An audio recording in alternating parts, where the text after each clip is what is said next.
Sebetulnya kalau misalnya kita lihat sekarang ya, pemasaran kan udah sangat-sangat berkembang dari yang tadinya kita hanya mengenal 4P saja, yaitu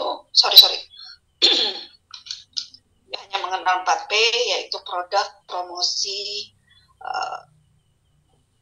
produk, harga, promosi, dan place atau tempat. Sekarang udah ada 7P, udah sangat berkembang, malah ada yang C juga berhubungan dengan customer.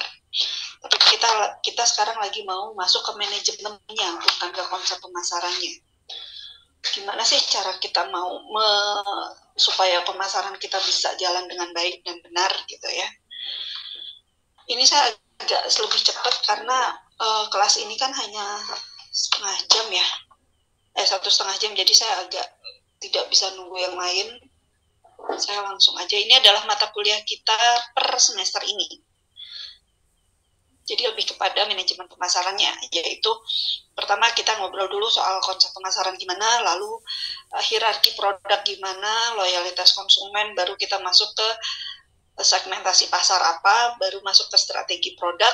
Nah ini yang berhubungan sama produk kita bahas dulu sebelum UTS gitu.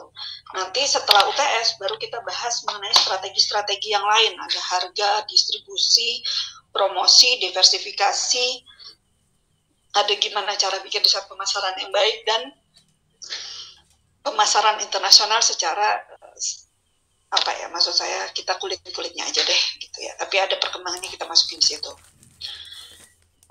Kenapa di sini lebih saya masukinnya lebih kepada basicnya dulu, karena sebetulnya kan pemasaran sendiri sudah berkembang dari dengan yang namanya e-commerce. Tetapi nanti Bapak dan Ibu akan dapat lagi mata kuliah mengenai digital marketing. Jadi kalau saya masukkan di sini terlalu banyak di digital marketing, nanti di sana Bapak Ibu bisa lihat di situ saya di sini hanya mengupas kulit-kulitnya aja, masuk nanti di pemasaran internasional. Lalu untuk misalnya cara gimana membangun loyalitas konsumen dan gimana cara ini, itu nanti ada di CRM, mata kuliahnya Customer Relationship Management. Jadi sebetulnya di manajemen pemasaran ini yang saya coba berikan adalah sebetulnya apa sih yang dimaksud dengan manajemen pemasaran dan ruang lingkupnya kemana aja, lebih ke situ. Riset pemasaran pun nanti ada mata kuliahnya sendiri gitu ya. Jadi lebih kepada kita konsepnya dulu. Ini yang kita akan pelajari hari ini, pengertian dari pemasaran. Lalu lebih pemasaran mikro itu apa, pemasaran makro itu apa. Ini mikro dan makro ya. Lalu manfaat pemasaran apa saja, gimana cara kita menelaah mengenai pemasaran, konsep pemasaran itu sendiri, serta kebutuhan dan keinginan konsumen itu sebetulnya apa sih gitu. Dan ini adalah buku referensi yang Bapak Ibu bisa cari kalau memang Bapak Ibu mau membaca secara keseluruhan gitu ya. Dan ini juga selain itu ada juga buku-buku yang lain mengenai manajemen pemasaran. Ini saya masukkan ada 2, satu kepada manajemen pemasaran dan satu kepada strategi pemasaran supaya nyambung, karena kita ngomong masalah konsepnya. Kita ke pengertiannya dulu deh. Sebetulnya pemasaran itu apa sih? Intinya gini ya, pemasaran itu adalah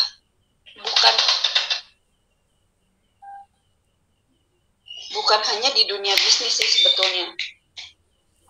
Sebentar ya Bapak Ibu ya, saya ini coba diinginkan dulu. Saya izin sebentar.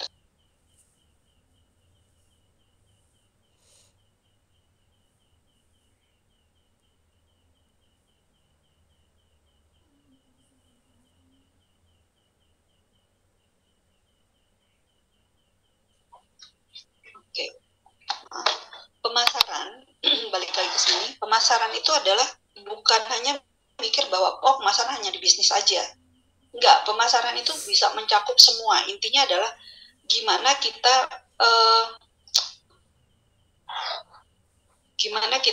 memberikan, sebentar ya Bapak Ibu ya, sebentar ya.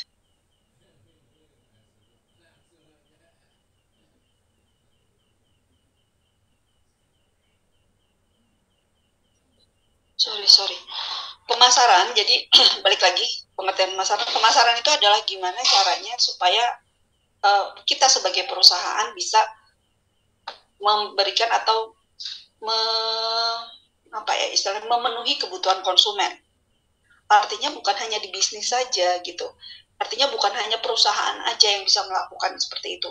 Yang non perusahaan selama dia bentuknya adalah memenuhi kebutuhan konsumen dia, seperti misalnya orang jualan di pasar. Orang jualan di pasar dari itu perusahaan atau bukan? Bukan. Tetapi yang dia lakukan adalah proses pemasaran. Karena pemasaran itu adalah suatu proses di mana dia memuaskan kebutuhan dan keinginan dari konsumen melalui proses pertukaran, yaitu dengan jual beli, gitu ya. Syarat terjadinya pertukaran apa? Syarat terjadinya pemasaran apa? Yang pertama, mesti ada dua orang, mesti ada dua pihak. Nggak mungkin cuma belanja sendiri atau nggak ada yang jualnya. Harus ada dua pihak, penjual dan pihak pembeli. Lalu tiap masing-masing pihak harus punya sesuatu yang bisa ditukar. Artinya sesuatu yang bernilai yang memang diingini oleh pihak lain. Kalau zaman dulu itu sistemnya barter. Barternya apa? Karena belum ada mata uang. Kalau salah satu si A punya beras, yang satu si B punya ikan, maka mereka barter antara beras dengan ikan. Sesuai dengan kesepakatan yang sudah disepakati. Misalnya, satu ikan berarti satu batok kelapa misalnya. Tapi karena sama-sama oke dengan kesepakatan itu, ya udah terjadilah pertukaran. Gitu. Yang ketiga adalah masing-masing pihak harus bisa berkomunikasi supaya tercapai kesepakatan. Jangan sampai hanya satu yang mengerti saja mengenai satu bahasa, sementara yang lain nggak ngerti gitu. Contoh misalnya apa? Misalnya si A tahu bahwa nilai barang si B itu tinggi harganya, tetapi karena si A nggak ngasih tahu, maka terjadilah seperti penipuan bahwa si B akhirnya harganya dibeli dengan cara yang murah. Harap diingat bahwa pembelian atau pemasaran atau pertukaran itu harus dengan kesepakatan. Lihat nomor 4, masing-masing pihak berhak untuk menerima serta untuk menolak terhadap sesuatu yang bernilai tersebut. Gitu ya.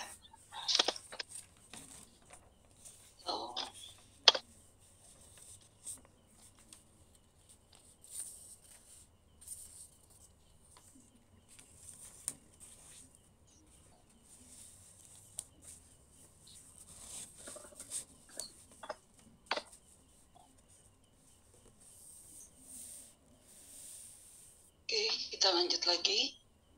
Pemasaran dibagi menjadi 7 tahap. Sejarahnya nih, sejarah pemasaran. Pertama, belum ada yang namanya pemasaran karena tiap keluarga masih bikin semua kebutuhannya sendiri. Contoh misalnya zamannya kakek kita deh, kakek saya atau mungkin mbah buyutnya bapak ibu gitu ya.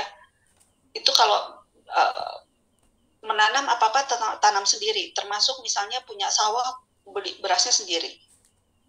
Yang kedua, akhirnya bekerja sama. Beberapa satuan keluarga berusaha bersama-sama memenuhi kebutuhan. Sudah terjadi pertukaran barter. Ketiga, sudah ada barter sederhana. Karena apa? Karena tiap orang punya spesifikasi beda-beda. Yang satu jadi nelayan, yang satu jadi petani misalnya. Lalu yang nomor 4, karena kebutuhannya banyak, terbentuklah sebuah pasar lokal. Gitu. Akhirnya apa? Barternya bukan hanya beras sama ikan, akhirnya ada beras sama yang lain gitu. Adanya di pasar lokal. Tahap kelima, lalu dibuatlah suatu kesepakatan gimana kalau kita punya nilai mata uang. Karena apa? Nilai dari ikan itu sebetulnya berbeda dengan nilai dari beras. Atau nilai dari emas itu berbeda dengan nilai dari misalnya dia butuhnya adalah pakaian, yang satu adalah tambang emas, dia adalah penambang gitu ya. Maka nilai tambangnya itu pasti berbeda jauh nilainya dibanding dengan nilai kain. Tetapi karena tidak ada nilai mata uang, nilai barang tersebut, jadi agak susah untuk menakarnya nih berapa nih nilai dari produk tersebut. Makanya di tahap kelima itu sudah mulai yang namanya diberikan ini ada mata uang. Yang keenam, mulai di mana setiap produsen yang tadinya untuk hanya membuat produksi untuk kebutuhan dia sendiri dan untuk barter, tetapi barternya bukan untuk dijual, hanya untuk barter yang penting memenuhi kebutuhan dia, mereka sudah berpikir untuk berdagang saja supaya dapat keuntungan dari itu. Lalu di tahap ketujuh adalah tahap yang kita sekarang, di mana banyak masyarakat sudah memiliki uang di atas kebutuhan pokok. Itu kita udah di tahap ketujuh sekarang di sejarah pemasaran, sudah yang terakhir. Nah, ini adalah perbedaan mikro dan makro. Kenapa saya hanya dua ini saja? Karena Bapak dan Ibu nanti akan ketemu dengan pelajaran mata kuliah ekonomi mikro dengan ekonomi makro. Secara inti konsepnya, mikro adalah di mana ini yang saya garis bawahi adalah inti dari semuanya, di mana mikro itu adalah yang dilakukan, kegiatan pemasaran yang dilakukan oleh si perusahaan, di mana dia harus bisa membuat yang namanya ramalan kebutuhan dari konsumen, serta dia harus bisa memastikan si produksi ini bisa sampai ke tangan konsumen. Itu mikro. Sedangkan makro yang dilihat adalah pada saat dia melakukan distribusi produk tersebut, apa yang terjadi di tengah-tengahnya, proses sosial apa, lalu gimana cara supaya masyarakat bisa tercapai tujuan kepuasannya. Disinilah di makro inilah terbentuk yang namanya harga pasar berapa, bukan di mikro, tetapi riset pasar itu adanya di pemasaran makro, gitu ya. Oke, sampai di sini dulu. Ada yang mau ditanyakan Bapak Ibu? Kita slide-nya nggak terlalu banyak untuk hari ini karena baru pertemuan pertama. Jadi saya hanya ini dulu, perkenalan dulu. Dan kita, kalau ada yang mau ditanyakan silakan. Sorry. Apakah ada yang mau ditanyakan sampai di sini? Dari mulai pengertian, lalu sejarahnya, serta sampai pemasaran mikro dan makro. Atau mungkin ada yang mau sharing, silakan. Mudah-mudahan suara saya kedengeran dan tidak tiba-tiba menghilang. Ada yang mau ditanyakan Bapak Ibu? Atau sudah cukup jelas? Cukup jelas.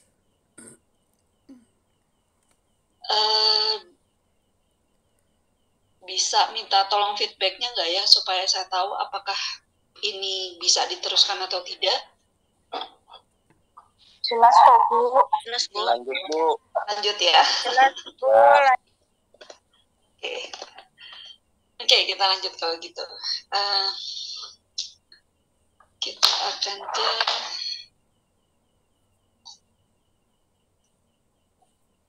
manfaat pemasaran. Seperti tadi saya bilang kan, pemasaran itu apa sih? Pemasaran itu adalah gimana kita untuk memberikan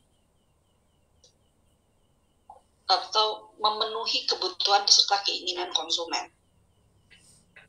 Dan manfaatnya sendiri apa? Sebetulnya manfaat si pemasaran itu bukan cuma jual beli aja, tapi gimana caranya supaya penjualan yang dilakukan itu menambah satu nilai dari produk tersebut sebelum nyampe ke customer. Menambah nilai kegunaan dari si produk tersebut. Contoh misalnya, ini ada 4 dari penambahan kegunaan. Ada 4 kategori. Kita lihat misalnya dari utility-nya atau kegunaan karena berubah bentuk. Contoh misalnya berubah, kalau utility, form utility adalah mengubah bentuk barang jadi barang baru. Contohnya perusahaan es batu, dari tadinya air, dia berubah menjadi es batu. Atau dari kayu, dari hutan, dia bentuknya kayu gelondongan, lalu berubah sampai di kita adalah sebagai lemari misalnya. Itu adalah form utility, artinya perubahan kegunaannya berdasarkan perubahan bentuk. Banyak sebetulnya kegunaan dari perubahan. bentuk ini banyak sekali dibanding dengan kegunaan-kegunaan yang lain. Makanya ini adalah yang pertama, gitu ya. Contoh misalnya apa lagi? Contoh misalnya minyak bumi. Pada saat nyampe di kita tuh udah nyampe nya jadinya bensin. Jadinya yang lain, jadinya minyak tanah, jadinya solar. Artinya apa? Dari bentuk si fosil ini diolah, kemudian berubah menjadi sesuatu yang memang berguna bagi masyarakat. Kalau dalam bentuknya adalah minyak bumi atau bentuknya adalah bentuk itu apa? Ya minyak bumi ya belum tentu kita bisa pakai juga gitu. Kedua adalah place utility, di mana dia berubah pada saat sudah berubah tempat, berubah lokasi. Contoh kayak ini, toko bahan bangunan. Tadinya dia ngambil batu sama pasirnya dari kali. Kalau batu sama pasir dari kali kita nggak mungkin ngambil. Kenapa? Buat apa? Gitu ya. Tapi pada saat kita butuh itu, ya butuh pasir, butuh ini, akhirnya apa?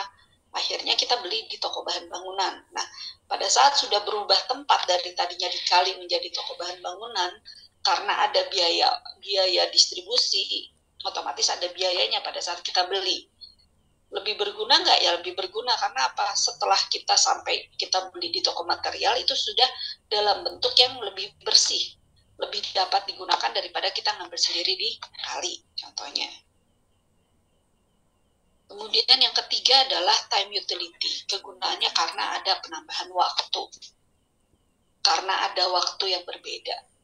Contoh, sekarang lagi musim hujan. Jualan payung saat ini dengan harga berapapun agak lebih di markup sedikit pasti laku. Tapi pada saat lagi musim hujan, bapak ibu jualan jas hujan atau segala macam pasti harganya jauh di bawah. Gitu. Atau yang keempat, kegunaan karena milik. Tanah. Contoh misalnya kayak gini. Kadang-kadang kita suka dengar garage sale ya. Sering dong garage sale ya. Proses perpindahan kepemilikan. Produk lebih berguna bagi pembelinya atau yang penjual? Yang pembeli. Yang penjual dia ngejual karena sudah tidak digunakan lagi. Makanya kegunaannya karena perubahan kepemilikan. Karena proses perpindahan kepemilikan, maka produk itu menjadi lebih berguna. Contoh misalnya, kadang-kadang gitu ya, yang dijual-jual itu kan yang berguna-berguna ya. Misalnya ada satu Tupperware masih baru banget, nggak pernah dipakai, akhirnya dijual. Sama yang beli, tetap kepake nggak? Pasti kepake, karena nggak mungkin dia beli kalau nggak bakal dipakai. Intinya gitu. Itu adalah manfaat dari pemasaran dibanding yang dua tadi. Tetapi memang yang pertama kali atau yang sangat tinggi utility-nya adalah perubahan bentuk. Gitu ya. Yang kedua baru perubahan tempat, ketiga adalah time, keempat baru possession. Oke, kita tuh hanya 15 slide hari ini, dan ini sudah slide ke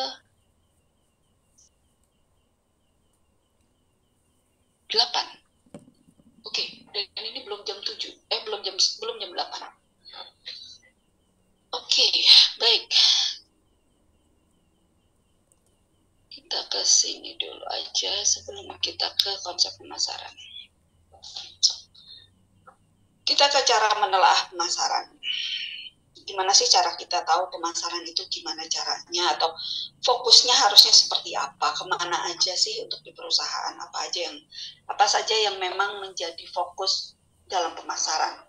Pertama, kalau kita lihat dengan cara institusional approach, artinya kelembagaan. Berarti dia pada saat melihat sebuah sistem atau sebuah kegiatan pemasaran, yang dilihat adalah siapa aja sebetulnya yang terlibat di dalam pemasaran itu.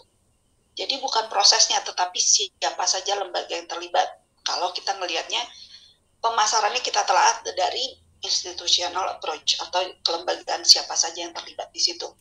Kalau dari fungsionalnya yang kita lihat adalah fungsinya apa. Fungsi apa saja yang terjadi di pemasaran itu, di kegiatan tersebut, di proses pemasaran. Ada fungsi beli, jual, ngangkut, ngepak, itu adalah satu proses, biasanya satu rangkaian pada saat kita mau jual barang. Lalu ada juga fungsi pertukaran fisik, pembelian dan penjualan kalau di pasar misalnya. Kita lihat fungsional dia cara kerjanya gimana nih gitu. Atau dengan cara penyediaan fisik. Jadi sistemnya adalah penyediaan fisik adalah dia mengangkut, lalu sistemnya adalah dia kayak pergudangan gitu. Cuman hanya naruh aja. Dia penyediaan fisik artinya kayak penyewaan gudang, itu penyediaan fisik. Kita cuma nyediain itu aja. Atau fungsinya hanya sebagai penunjang. Misalnya pada saat proses pembelian ada asuransi atau enggak, penanggungan resiko di mana, standarisasi barang di mana, gradingnya seperti apa. Artinya pada saat kita melihat kepada fungsional approach, yang kita lihat adalah pada saat proses ini dia melakukan proses fungsi yang mana. Karena tidak mungkin seluruhnya itu melakukan 4 proses ini. Walaupun ada, tetapi jarang untuk pemasaran. Tapi setiap produk pemasaran dari hulu ke hilir pasti mengikuti ini. Mengikuti semuanya ini, tapi kalau bisa dibilang kan pemainnya beda-beda. Lembaga institusionalnya approach-nya beda-beda gitu ya. Contoh misalnya kayak fungsi membeli, menjual, masuknya ke bagian penjualan, mengangkut masuknya kemana, mengepak masuknya kemana. Lalu menengah pasar, yang ketiga adalah commodity approach yang dilihat melalui masing-masing komoditi apa saja yang dijual. Kegiatan apa yang terjadi pada saat proses perpindahan dari produk, dari penjual ke pembeli berdasarkan masing-masing komoditi. Kalau manajerial dilihat kepada POAK-nya, analisis POAK pemasaran. Masih ingat POAK? Kemarin kita udah belajar di pengantar manajemen. Ada yang ingat POAK apa? Masih ingat ya? Maksud saya gini, saya tidak mau ini lagi karena kemarin kita sudah aturan mainnya 5% di quiz. Karena quiznya ada 2 berarti 10% di keaktifan kelas. Oke. Ada yang tahu POAK apa? Silahkan. Siapa nih? Perencanaan Mariana, Bu. Oke. Perencanaan organisasi, accounting, controlling, bener nggak, Bu? Gimana? Perencanaan organisasi, accounting, controlling. Mau bahasa Inggris, mau bahasa Indonesia? Controlling bahasa Inggris. Oke, udah bener 3, yang 1 masih kurang, Mbak. 1 lagi, ada yang mau nyoba? Planning. Siapa nih? Wina, oke, silakan, Mbak. Yep. Planning, organizing, actuating, dan controlling. Ya, oke, 2 ya. Udah 2 nih sih. Benar. Planning, organizing, actuating, dan controlling artinya adalah gimana kita membuat perencanaan, gimana kita mengorganisasikan siapa saja yang bekerja, gimana mengaktualisasikan si rencana tersebut, dan bagaimana controllingnya, sesuai nggak dengan planning. Gitu. Pemasaran tuh sebetulnya nggak susah banget ya, intinya kita sering banget, apalagi Bapak dan Ibu kerja di Mayora yang udah terus terang kalau saya bilang hampir tiap hari berhubungan dengan pemasaran, walaupun kita bagiannya beda, pasti nyangkut-nyangkutnya ke pemasaran juga, walaupun itu bagian HRD. Karena kalau nggak ada pemasaran, tidak ada pemasukan untuk menggaji karyawan. Makanya untuk saat ini seluruh anggota organisasi seluruhnya adalah marketing dari perusahaan. Artinya semua anggota perusahaan itu harus bisa menjelaskan produk dari perusahaan tersebut. Jangan sampai nanti ada tamu datang, terus Bapak dan Ibu gitu, saya mau nanya tentang ini. Oh, sebentar ya Bapak Ibu, saya bagian HRD soalnya, atau saya bagian keuangan, saya kurang ngerti dengan ini, nanti saya panggil dulu bagian marketingnya. Itu jangan sampai seperti itu. Itu sangat bahaya banget karena kita nggak pernah tahu siapa tamu yang kebetulan ketemu sama kita. Dan profesionalisme dari sebuah perusahaan itu dilihat dari apakah seluruh informasi mengenai produk dan yang lain-lain yang memang bersifat umum itu dikuasai tidak oleh semua konsumen, oleh semua pekerja di sana atau semua karyawan gitu. Saya bukannya menginikan ya, saya ingat banget itu sangat bekas banget, mungkin saya udah pernah di sini cerita atau belum saya lupa. Saya waktu itu sempat ke BCA, saya kehilangan kartu ATM saya,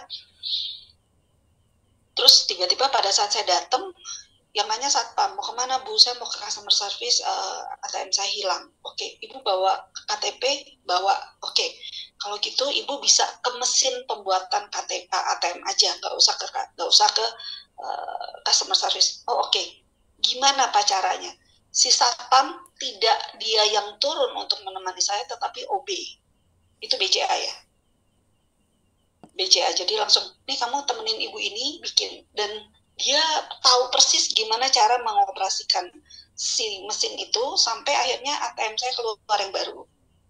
Itu sekali saya pikir, oh mungkin ini kebetulan pas lagi dia ngapa-ngapain si OB-nya lihat terus bisa. Saya berpikir kayak gitu.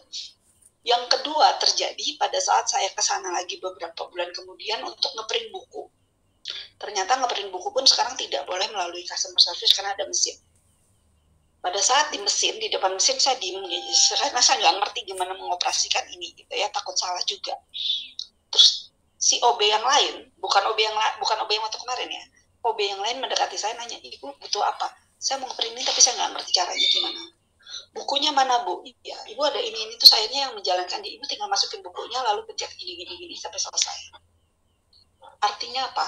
Pada saat kita managerial approach, kita tahu, kita artinya seluruh konsumen itu akan bisa mendapatkan informasi mengenai hal yang dia inginkan ke siapapun, dan setiap orang harus tahu ini ditanyakannya bagusnya kemana gitu. Itu yang paling baik. Pemasaran paling baik adalah itu. Bukan berarti pemasaran harus bikin promosi, tidak, tetapi pada saat melakukan pelayanan dengan baik itu sangat-sangat lebih disukai oleh konsumen daripada konsumen datang atau ada vendor datang mau ngajak kerjasama lalu disuruh nunggu. Karena apa? Sebentar ya, saya mesti tahu dulu nih, mesti cari tahu dulu ini yang nanganin siapa ya. Sebentar ya, saya mesti cari bapak itu karena yang biasa nanganin dia. Walaupun sebetulnya kalau bisa dibilang kan tidak, pasti kan Bapak Ibu mikir, tapi kan Bu Diana nggak mungkin semuanya bisa menangani seluruh hal. Iya memang, dan tidak diperbolehkan juga.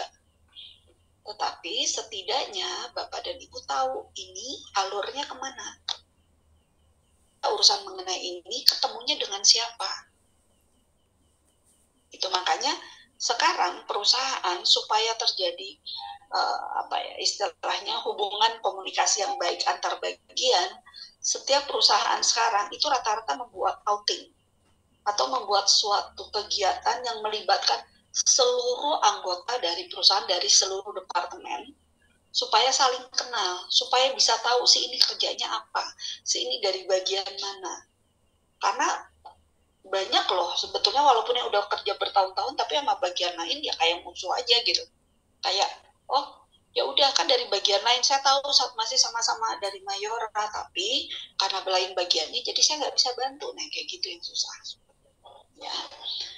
Intinya adalah pada saat kita mau meneliti mengenai pemasaran, kita harus sebetulnya pakai total system approach, di mana kita fokus kepada seluruh elemen dari elemen pertama sampai elemen keempat dalam sebuah sistem pemasaran. Jadi istilahnya ya semuanya baik dari sisi yang langsung berhubungan dengan konsumen maupun yang langsung berhubungan dengan manajerial. Kita jadi lebih tahu kalau ini kan langsung nih ada yang berhubungan dengan konsumen dengan yang ini gitu ya. Oke, sampai di sini sebelum ke konsep ada yang mau ditanyakan?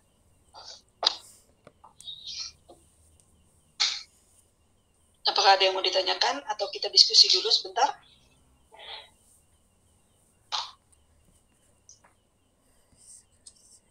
Atau baru hari pertama jangan terlalu heboh dulu.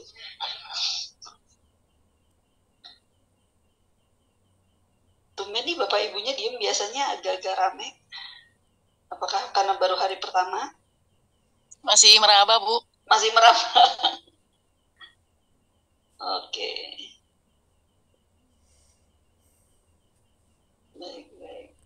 Diskusi aja kali ya Bu ya, lanjut ya. Boleh, silahkan. Kalau ada yang mau ditanyakan silahkan.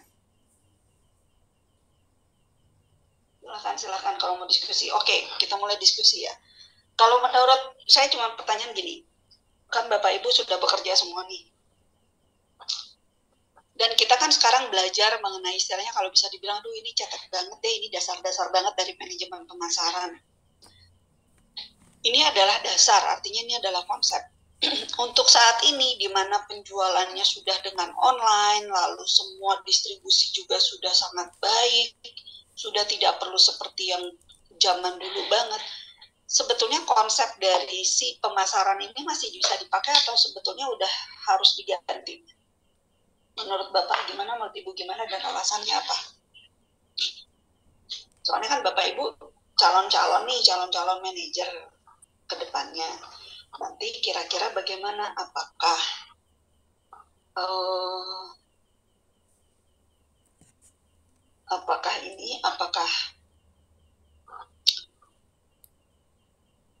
sudah bisa apakah menurut Bapak Ibu POAK dan yang lain-lain tadi itu sudah harus diganti karena sudah tidak up to date atau masih bisa digunakan? Tapi alasannya kenapa? Kalau iya kenapa? Kalau tidak kenapa? Silakan. Kan kita diskusi ini ceritanya sekarang. Kita diskusi sampai jam 20.20 deh. 15 menit. Sekarang 20.05. 15 menit silahkan. Menurut Bapak Ibu, apakah konsep pemasaran yang tadi coba kita dan cara menelaah segala macam itu dari yang di atas sampai yang di bawah, apakah masih bisa digunakan atau tidak, atau sudah harus diganti karena sudah tidak up to date lagi dengan kondisi saat ini, terutama dengan adanya pergeseran dari manajemen pemasaran secara tradisional dengan secara pemasaran secara online, apakah masih bisa digunakan atau tidak? Silakan Bapak Ibu. Ingat ya, kita diskusi di tempat saya, diskusi. Oke, siapa nih? Simon Bu, mau ngasih, ini mah menurut Pak saya Simon aja ya Bu. Boleh, Pak Simon silakan. Kalau menurut saya sih ini kan emang dasar-dasar awalnya tercipta pemasaran atau kita mau mulai bisnis atau membentuk perusahaan pakai cara ini ya. Kalau menurut saya sih masih sangat bisa digunakan, masih sangat efektif. Alasannya karena ini kan kayak dasar-dasarnya kita untuk memulai bisnis atau merencanakan perencanaan suatu terbentuknya perusahaan atau bisnis lah. Mungkin untuk di zaman sekarang kita tinggal menyesuaikan aja kali ya juga dengan zaman digital, kita perbaharui lagi tapi dengan konsep yang sama seperti ini gitu, cuman lebih diperbaharui lagi. Itu menurut saya sih Bu. Oke, terima kasih Pak Simon ya, betul ya? Iya. Oke. Baik, yang saya tangkap adalah masih bisa digunakan, tetapi memang harus adaptasi dengan kondisi saat ini, gitu ya. Oke. Baik, ada lagi yang mau menambahkan? Ya, terima kasih Pak Simon. Ada lagi yang mau menambahkan? Saya Bu. Oke, siapa nih? Christine. Bu Christine, ya silakan Mbak. Kalau menurut saya konsep-konsep dari semua yang tadi Ibu jelaskan, dari konsep produksi, penjualan, pemasaran sosial dan sebagainya itu masih bisa digunakan, hanya saja dari perkembangan zaman dan teknologi kita pasti ada upgrade dong. Apalagi sekarang udah zamannya teknologi digital marketing ya, pastinya itu akan menambah pengupgradean dalam konsep pemasaran tersebut. Itu sih. Oke, terima kasih. Yang lain? Seru nih. Dua-duanya sama jawabannya, tetapi dengan sudut pandang yang berbeda. Yang satu dilihat dari karena bisnis yang baru, yang satu melihat perubahannya berdasarkan dari teknologinya, bahwa harus ada upgrade di teknologi. Silakan yang lain. Ayo. Silakan. Ada lagi yang mau menambahkan? Kalau menurut Bapak Ibu, pertanyaannya adalah kalau menurut Bapak Ibu, apakah konsep-konsep yang tadi dari mulai yang saya cerita dari sejarah pemasaran kayak apa, lalu konsep-konsepnya kayak apa, itu masih bisa digunain nggak sih sebetulnya di zaman sekarang? Tadi dua temennya bilang bisa, tapi harus adaptasi. Oke, betul, di mana-mana harus adaptasi. Ada lagi yang mau menambahkan? Saya Bu Oke. Lili. Oke, Mbak Lili, silakan. Menyambung dari teman-teman, saya setuju ya Bu. Terus menurut saya juga emang kalau metode dan cara-cara yang tadi Bu Diana jelaskan dengan teknologi yang sekarang tentunya masih sangat efektif dan masih bisa banget buat dijalanin.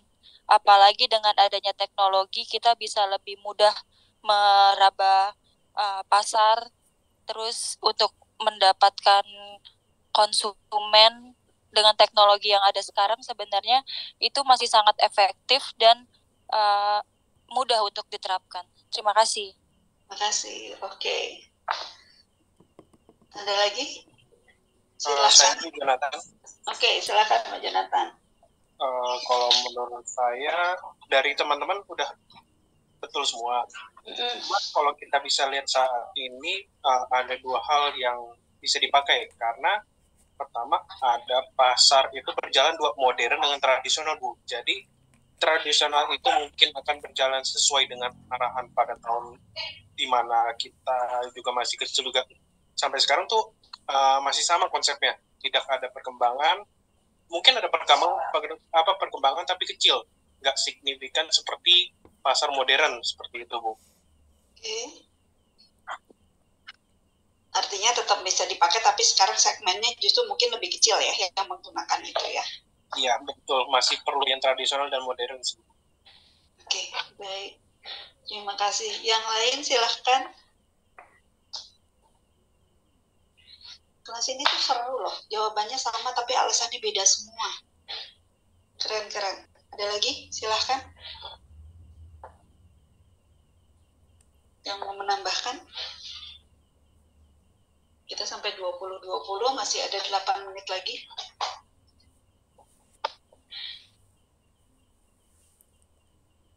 Gini ya, saya itu sebetulnya kalau saya lebih berpikiran bahwa memang kalau kita bisa lihat di sini kayak gini ya, kegunaannya semuanya hampir sama.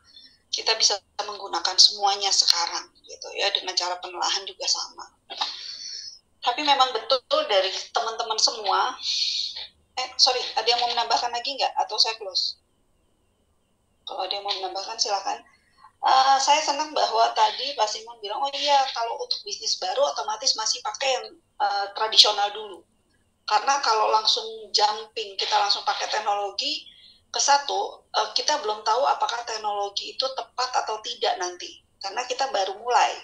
Satu itu. Kedua, kalau tadi kata Mbak Kristen, oh iya masih bisa Bu, tetapi karena kita ada pakai sekarang online, berarti harus ada adaptasi di bagian penggunaan teknologi. Ya, oke.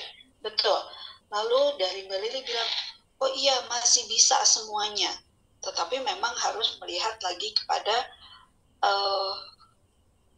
ya hampir sama semuanya ya, bahwa adaptasinya juga gitu, tidak semuanya bisa dilakukan juga di sini. Contoh misalnya ada beberapa hal yang karena ada penjualan atau pembelian online, maka yang tadinya masalah jadi tidak bisa, jadi harus sesuai dengan keinginan konsumen.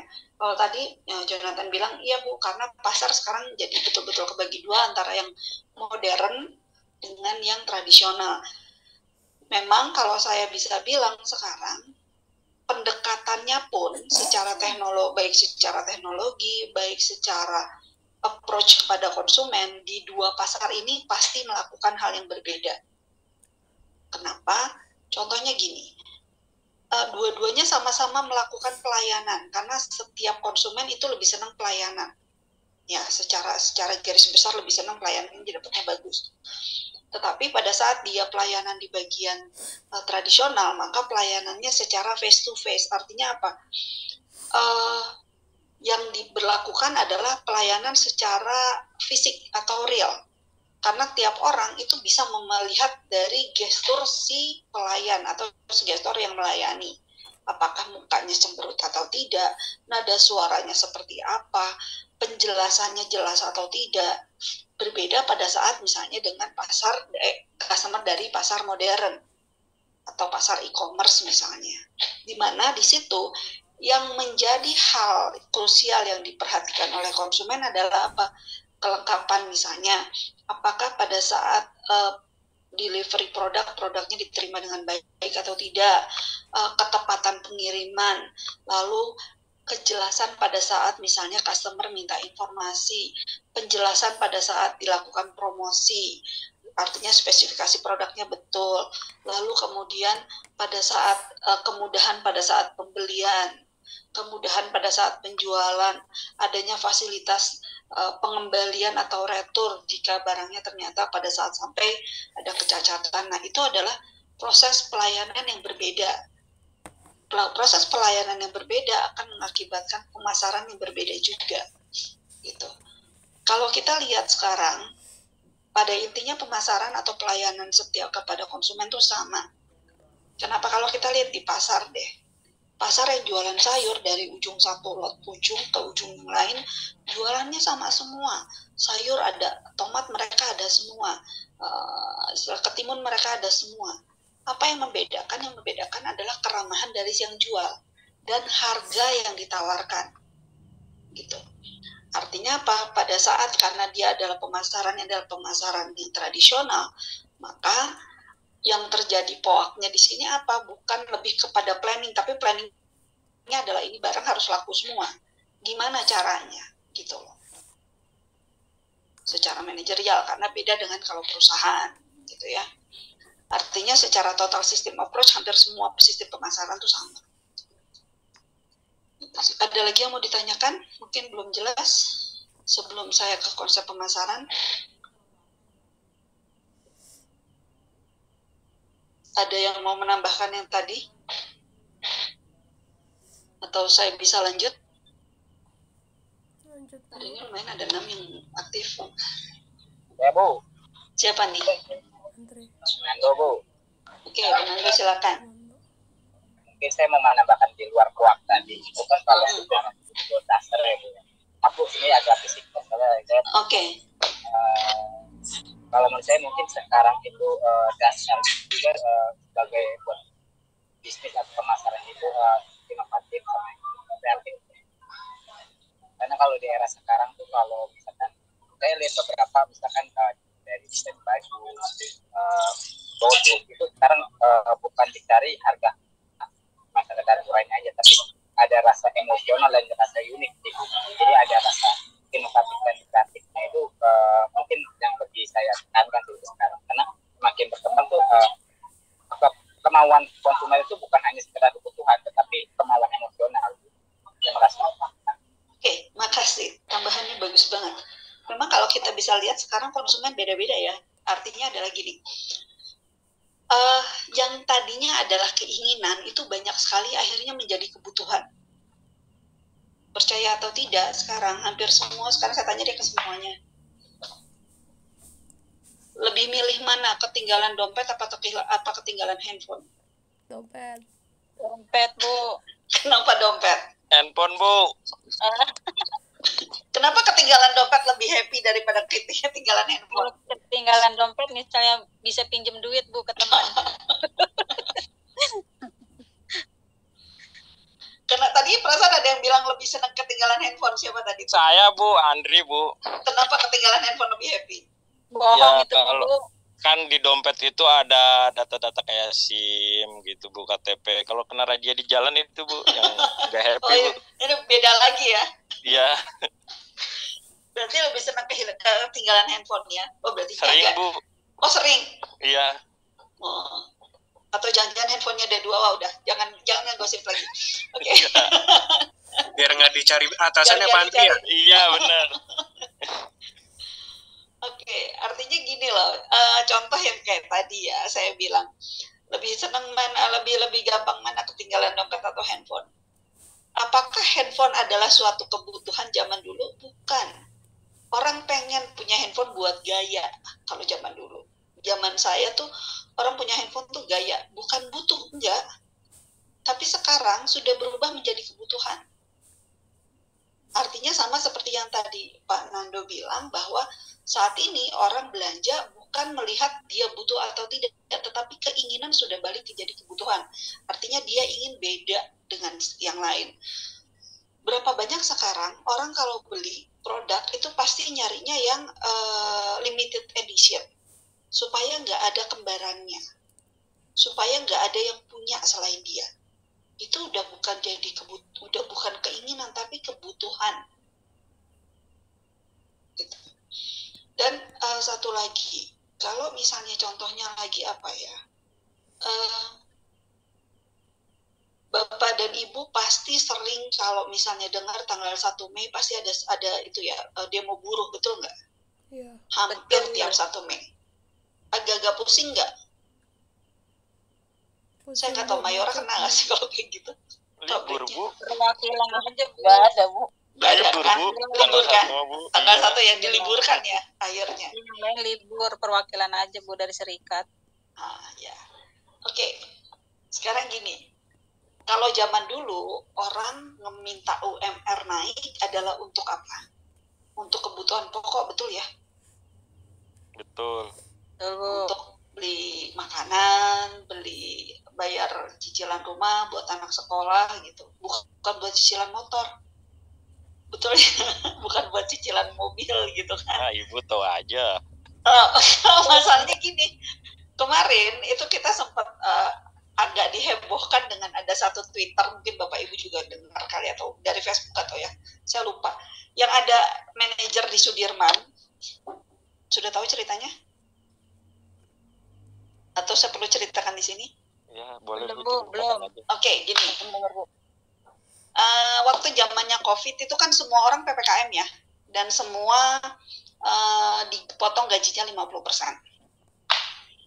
Yang terkena dampak PPKM itu mendapatkan santunan sosial dari Departemen Sosial sebesar sembako sebanyak kisarannya sekitar 600.000 kalau saya nggak salah. Lalu tiba-tiba ada satu ciutan, entah Twitter atau itu, tapi sampai saya baca, saya lupa itu dari mana, Facebook atau kalau saya nggak salah. Seorang bapak-bapak tinggalnya di Bekasi, punya anak 2, dia kerjanya adalah seorang manajer di daerah Sudirman. Dia mengaku bahwa dia harusnya mendapatkan santunan itu karena dia adalah orang yang sebetulnya tidak memiliki kemampuan untuk mencukupi keluarganya dia. Ingat ya, kerjanya Sudirman. Lalu di situ dia bilang, saya adalah salah satu manajer dari sebuah perusahaan A, saya lupa perusahaan bergerak di bidang apa, di daerah Sudirman, di mana gaji saya sebulannya itu adalah 60 juta. Oke, 60 atau 50 juta, tetapi karena saya WFH, maka saya dipotong 50%-nya, di mana saya hanya dapat sekitar 25-30, dan itu tidak mencukupi untuk keluarga saya. Karena pertama saya harus membayar sekolah anak saya sebesar sekitar bulanannya, pokoknya gini deh, anaknya sekolah sekitar mungkin kayak di lab school itu mungkin 2 anak itu 8 juta sebulan. Anak saya sekolah hampir 10 juta, lalu saya ada cicilan rumah, ada cicilan mobil, untuk saya ada cicilan bla bla bla. Maka saya sebulan hanya mengantongi uang sekitar 1.200.000 saja. Lalu saya pikir bahwa sebetulnya saya berhak untuk mendapatkan itu karena saya untuk mencukupi keluarga saya saja, saya tidak bisa cukup. Pertanyaan saya, mau marah nggak dengarnya? Pernah baca nggak Bapak Ibu? Hah? Nggak pernah dengar sih Bu, cuma pasti ada beberapa ya emang seperti itu ya Bu ya, karena kan semakin besar gajinya mungkin setiap orang juga punya kebutuhannya berbeda ya Bu ya. Iya, enggak, maksud saya, iya betul, cuman maksud saya gini loh, saya bukan mendiskreditkan itu, tiap orang punya kebutuhan yang berbeda, tetapi yang saya mau tekankan di sini adalah keinginan sudah menjadi kebutuhan, betul nggak? Betul, Bu. Betul. Nah, itu karena kita lagi ngomongin pemasaran nih sekarang nih. Di mana kebutuhan dan keinginan itu dibagi menjadi dua di materi ini. Kebutuhan adalah kebutuhan yang memang berhubungan dengan kebutuhan hidup, artinya makan dan yang lain-lain, serta keinginan adalah sesuatu hal di mana kebutuhan sudah tercapai. Gitu loh. Nah, yang terjadi di kasus ini adalah di mana kebutuhan itu keinginan sudah berubah menjadi kebutuhan. Contoh, anak butuh sekolah, iya, tetapi apakah harus di tempat yang mahal? Tidak. Butuh kendaraan, iya, tetapi kalau memang dananya tidak cukup untuk itu, sebetulnya bisa misalnya kenapa mobilnya tidak dijual untuk mencukupi misalnya cicilan rumah, jauh lebih penting berangkatnya habis itu jangan pakai mobil lagi gitu, entah pakai kereta atau gimana. Artinya adalah bukan gaya hidup yang bukan besarnya uang yang mengikuti gaya hidup, tapi gaya hidup yang harus mengikuti besarnya dana yang kita punya. Itu yang pemasaran yang kadang-kadang suka salah. Salahnya gini, contoh,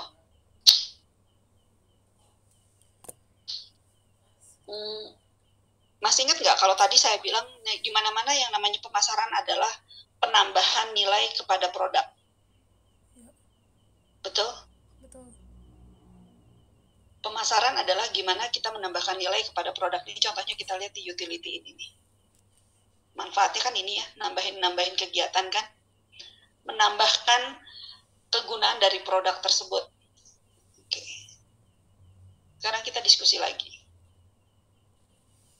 Atau kalau nggak usah diskusi deh, saya coba pengen tahu menurut pendapat Bapak Ibu mengenai kalau ke penambahan utility, penambahan nilai, gimana dengan musim-musiman yang suka ada di kita. Kadang-kadang musimnya suka aneh-aneh, musim batu cincin, musim segala macam. Apakah itu bisa dibilang bisa masuk ke konsep pemasaran yang normal atau hanya kebetulan saja? Oke, sampai sini dulu deh. Ada yang mau ditanyakan atau saya bisa lanjut ke konsep pemasaran? Kita tadi intermezzo aja. Karena pertanyaannya sudah selesai. Lanjut ya. Oke. Kita lihat di sini nih, kalau Bapak Ibu bisa lihat di sini bahwa konsep pemasaran tuh gimana sih? Konsep pemasaran adalah dia orientasinya bahwa harus memenuhi kebutuhan dan keinginan konsumen dengan dukungan kegiatan pemasaran. Ada 4 unsur pokok di konsep pemasaran. 1, dia harus orientasinya kepada konsumen, baik kepada kebutuhan dan keinginan. Kedua, di mana kegiatan pemasarannya terpadu, artinya kalau satu pemasaran dia tujuannya adalah produk A, yang lain juga harus produk A, jangan berbeda karena nanti jadi berubah, gitu ya. Jadi harus satu jalan dulu sesuai dengan tujuan perusahaan. Ketiga, yang harus dipastikan adalah unsur pokok konsep pemasaran apa? Konsumen puas dengan layanan kita. Dan pada saat kita membuat suatu konsep pemasaran, jangan hanya jangka pendek. Oh, jangka panjangnya gimana? Makanya kalau saya lihat di Indonesia terkadang kenapa susah untuk bertahan lama sebuah bisnis itu biasanya mereka hanya ingin, artinya yang penting laku dulu sekarang tapi tidak berpikir mengenai inovasi. Kayak tadi yang dibilang sama Pak Nandur, harus ada inovasi karena semua orang sekarang mengikuti zaman. Apalagi dengan sekarang Bapak dan Ibu kita sudah terpapar dengan namanya internet global. Buktinya sekarang apa? Wah, anak-anak pakaiannya udah ala K-pop. Wah, semuanya udah ala ini. Kemarin baru ada Blackpink. Wah, bisa dilihat yang datang ke sana rata-rata dandanannya hampir mirip-mirip semua.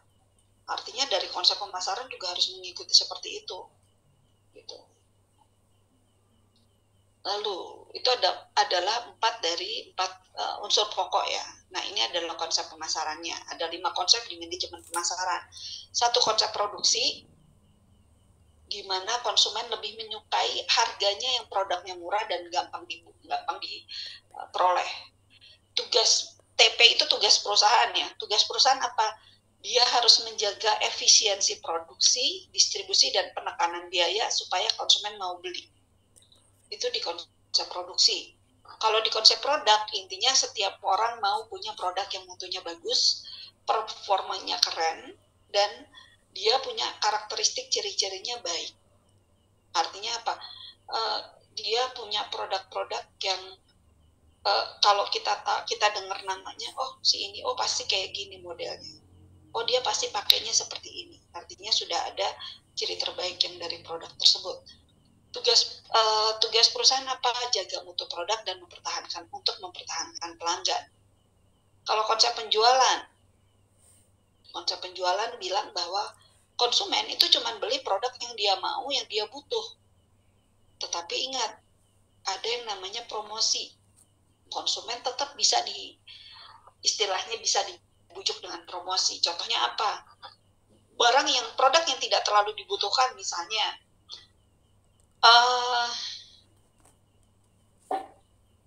tadinya datang ke minimarket cuman untuk beli misalnya susu bubuk untuk anaknya, lalu ada promo dari Mayora, beli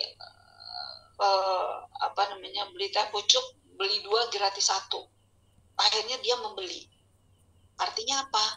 Dia harus berorientasi pada penjualan,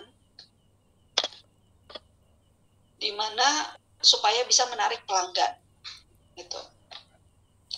Kemudian konsep keempat apa? Konsep pemasaran. Di sini di mana tadi saya udah bilang konsumen sangat-sangat menghargai atau sangat senang dengan pelayanan yang baik. Maka karyawan harus dilatih supaya mendapatkan pemahaman bahwa pelanggan itu raja. Bukan berarti kita jadi budak, tidak, tetapi pelangganlah yang membayar kita. Dan yang terakhir, konsep pemasarannya adalah pemasaran sosial, di mana si perusahaan itu harus memberikan produk serta pelayanan yang memuaskan bagi konsumen. Gitu ya. Tugasnya apa? Tugasnya perusahaan adalah melayani pasar yang dituju dengan produk dan jasa yang dibutuhkan. Tetapi bukan untuk jangka pendek, tapi untuk jangka panjang juga. Contohnya misalnya apa? Bapak dan Ibu mungkin tahu yang namanya sekarang susu formula untuk anak-anak. Mereka melayani pasar anak-anak, ya. Contoh dulu kebetulan anak saya dulu adalah kita pakainya saya waktu anak saya kecil pakainya Enva. Itu contoh misalnya susu Hilo deh. Kalau Bapak Ibu lihat sekarang Hilo itu dia segmentasinya itu betul-betul dia melayani sampai ke jangka panjang. Artinya apa? Anak saya dari zaman Hilo masih Hilo School, Hilo Kid ya, cuma Hilo Kid masih yang anak-anak banget, itu udah minum itu. Lalu pada saat dia beranjak agak naik ke usia sekolah, ternyata mereka langsung mengeluarkan Hilo School pada saat yang sama. Artinya berpindah kita jadi Hilo School. Setelah Hilo School berubah, kemudian kebetulan saya pakai Hilo Teen, bukan. Kemudian keluar Hilo Teen, akhirnya berpindah lagi ke Hilo Teen.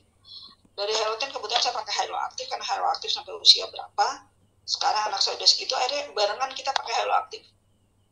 Artinya apa? Secara pemasaran sosial, dia melayani si pangsa pasar yang dia mau, yaitu bagian orang yang senang minum susu, tetapi dia bukan hanya pelayanan yang jangka pendek, dia bikin yang jangka panjang. Walaupun dengan banyak sekali produk, tetapi intinya dia mendapatkan banyak sekali pelanggan yang memang akhirnya turun-menurun. Anaknya pakai juga karena apa, ada produknya. Gitu. Ya, jadi memang itu adalah konsep pemasaran secara sosial, artinya melayani produknya bukan hanya jangka pendek tapi jangka panjang juga. Kemudian di sini adalah kebutuhan dan keinginan konsumen. Konsumen itu apa? Konsumen adalah pengguna produk, udah selesai. Bedanya sama pelanggan apa? Pelanggan adalah yang belinya lebih dari 1 kali, udah kelar konsepnya. Konsumen dibagi 2, ada konsumen perorangan, ada konsumen industri. Bedanya apa? Konsumen perorangan adalah konsumen rumah tangga yang memakai untuk langsung digunakan untuk diri dia, kebutuhan hidup, kebutuhan rumah tangganya dia. Konsumen industri apa? Dia pakai untuk supaya perusahaannya bisa berjalan lagi, supaya tercapai tujuan organisasi, sama seperti mayor. Lalu di langganan industri apa saja yang terlibat di situ? Ada satu tim, mungkin dalam suatu tim pembeli atau satu tim pembeli secara industri ada 3, terdiri atas user, mereka yang langsung pakai, termasuk bapak dan ibu, termasuk itu adalah user. Ada influencer yang memberikan pengaruh supaya beli barang tersebut, bisa kepala bagian keuangannya, bisa kepala bagian perencanaan, bisa bagian research development, serta seluruh bagian yang kebetulan bersinggungan atau memiliki kepentingan untuk menentukan produk mana yang mau dibeli. Serta adalah pimpinan yang melakukan pembelian, bukan dia yang langsung melakukan pembayaran, tetapi dia yang meng-approve apakah pembelian ini akan dilakukan atau tidak, gitu. Oke, ini adalah slide terakhir. Bapak dan Ibu bisa nanti downloadnya di e-learning ya. Karena ini akan saya masukkan di e-learning dulu. Sampai di sini ada yang mau ditanyakan? Atau apakah sudah cukup jelas untuk materi hari ini? Jelas, Bu. Sudah cukup jelas? Oke. Sampai ketemu hari Sabtu. Nanti ketemu hari Sabtu lagi, ketemu saya.